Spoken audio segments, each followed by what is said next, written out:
Shalom Godly Family. Pagi ini kita kembali menikmati teh hangat, teduhkan hati, hadirkan semangat. Firman Tuhan hari ini diambil dari surat 2 Petrus 3 ayat 10 sampai ke 14. Demikian firman Tuhan. Tetapi hari Tuhan akan tiba seperti pencuri.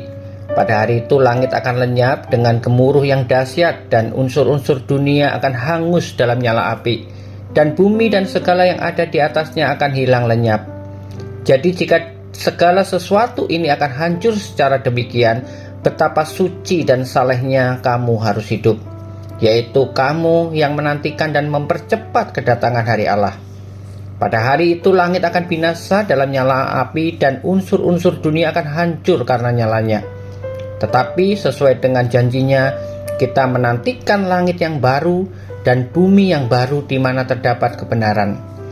Sebab itu, saudara-saudaraku yang kekasih, sambil menantikan semuanya ini, kamu harus berusaha supaya kamu kedapatan tak bercacat dan tak bernoda di hadapannya dalam perdamaian dengan Dia. Demikian jauh firman Tuhan. Godly Family yang terkasih, apakah yang ada dalam pikiran kita ketika berbicara tentang hari Tuhan?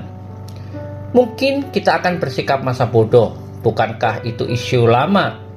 Dari 2000 tahun yang lalu juga sudah pernah disinggung dan sudah pernah ada beritanya. Nyatanya bumi masih tetap sama. Tuhan belum datang. Hari Tuhan tidak tiba-tiba juga. Ini juga yang dipikirkan oleh orang-orang di zaman Rasul Petrus. Bahkan mereka dengan sinis mengejeknya. Di manakah janji tentang kedatangannya itu? Bukankah nabi-nabi yang menubuatkannya sudah lama meninggal dan dunia masih tetap ada? 2 Petrus 3 ayat yang keempat. Godly Family yang terkasih, pemikiran seperti ini tentu keliru. Waktu Tuhan tidak ada yang tahu. Di hadapan Tuhan satu hari seperti 1000 tahun, dan 1000 tahun sama seperti satu hari. Bagi kita sepertinya lama, namun di mata Tuhan hanya sebentar. Yang harus kita ingat adalah Tuhan tidak pernah lalai menepati janjinya, sekalipun ada orang menganggapnya sebagai kelalaian.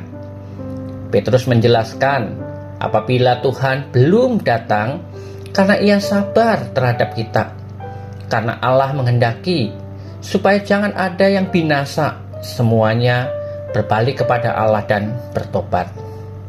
Hari Tuhan akan tiba dan pasti tiba, yang dikatakan seperti pencuri, yang artinya tidak ada seorang pun yang mengetahuinya.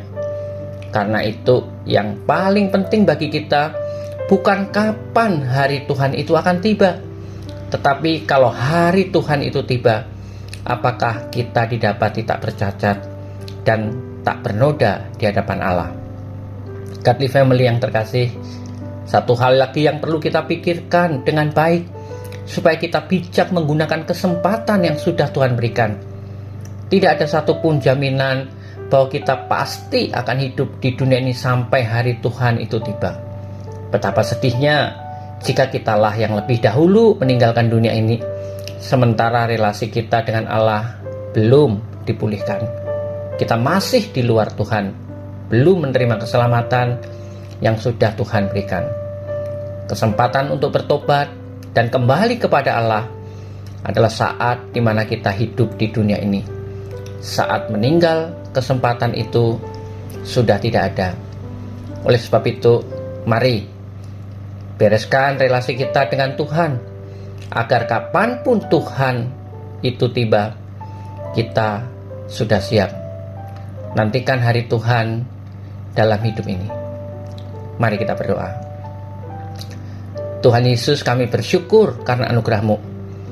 Engkau masih memberikan waktu bagi setiap kami manusia yang berdosa ini untuk hidup mengenal-Mu, mengakui keberdosaan kami, dan mengalami karya keselamatan yang telah Engkau tawarkan bagi kami, supaya relasi hidup kami dengan Allah dipulihkan kembali sepenuhnya oleh anak-Mu, Yesus Kristus. Tuhan, tolong kami untuk siap sedia menantikan hari kedatangan-Mu. Amin. Godly Family yang terkasih, Selamat beraktivitas, Tuhan Yesus menyertai dan memberkati Anda sepanjang hari ini.